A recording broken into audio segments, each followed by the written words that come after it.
Donc là, on a vu qu'on pouvait animer cette petite image, mais de manière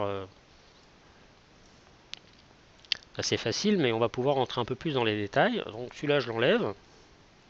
Voilà, puis histoire de changer, je vais mettre un film ici. Donc je vais agrandir un peu. Voilà. Et ce que j'ai fait avec l'image, je peux très bien le faire avec un film. Je vais prendre par exemple ça, ce rush là. Voilà, je le mets là. J'agrandis un peu. Voilà. Donc par défaut, on est d'accord qu'il prend tout. Si je n'ai pas cette case-là, je clique bien là-dessus. Voilà. Et au début, je vais dire qu'il est ici. Donc là, je vais le réduire. Voilà. Ça va être mon point de départ. Voilà, admettons. Ici, je vais mettre des clés. Donc là, je vais dans transformer. Tout ce qui est géométrique, c'est dans transformation. Donc là, tac. Dans le doute, j'en mets partout. Voilà, moi je vais utiliser les trois. Je veux que à ce niveau-là, ici, il soit ici et en plus qu'il ait grandi.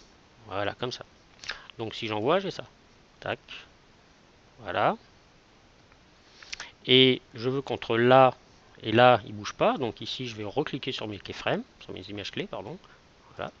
Comme ce sont les mêmes, entre là et là, il ne va pas bouger. Donc là, il arrive, là, il ne bouge pas. Et ici, je vais le faire repartir à ce niveau-là. Voilà, je vais juste rentrer d'une image, en fait. Voilà.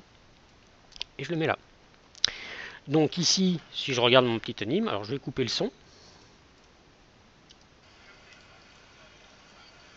Voilà. Moi, ce que je voudrais ici, c'est en fait être plus précis. Alors pour ça, il va falloir que j'agrandisse. Moi, sur mon écran, je ne vais pas pouvoir aller bien loin, mais ici, clic droit.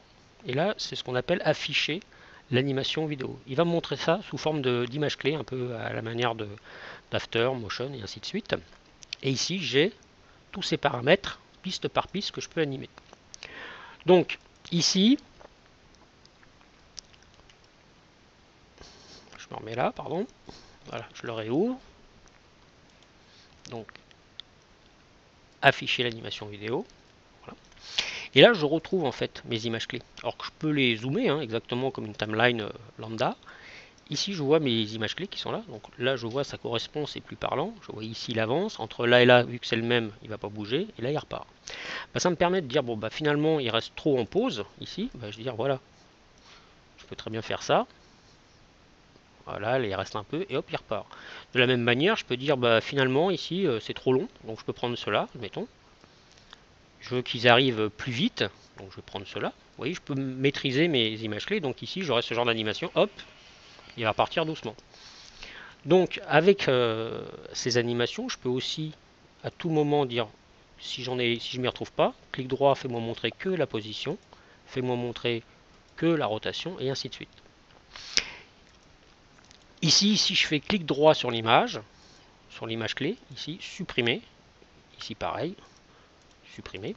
Si je viens par exemple sur position, voilà, je veux dire, si je fais ça, clic supprimer, et automatiquement, évidemment, là, il va continuer. Hein, voilà. Et ainsi de suite. Donc, les filtres qu'on verra plus tard, c'est pareil. On pourra afficher cette option, en fait, des options de transformation de manière plus académique, en fait, que de le faire via ce petit icône, qui ne fait rien d'autre que de mettre une clé. Hein. Si je me mets ici, par exemple, sur la position, tac, il me l'a mis ici. Si je veux le faire ici de manière manuelle, si j'appuie sur la touche Shift, Alt, pardon, quand je clique dessus, automatiquement il va m'en mettre une. Et ici, une fois que ça c'est validé, il va me le calculer en temps réel. Alors évidemment, la trajectoire on ne la voit pas. Mais ici, pour être sûr de ne plus voir ça, terminé, il va valider en fait. Et j'aurai ma petite animation. Voilà.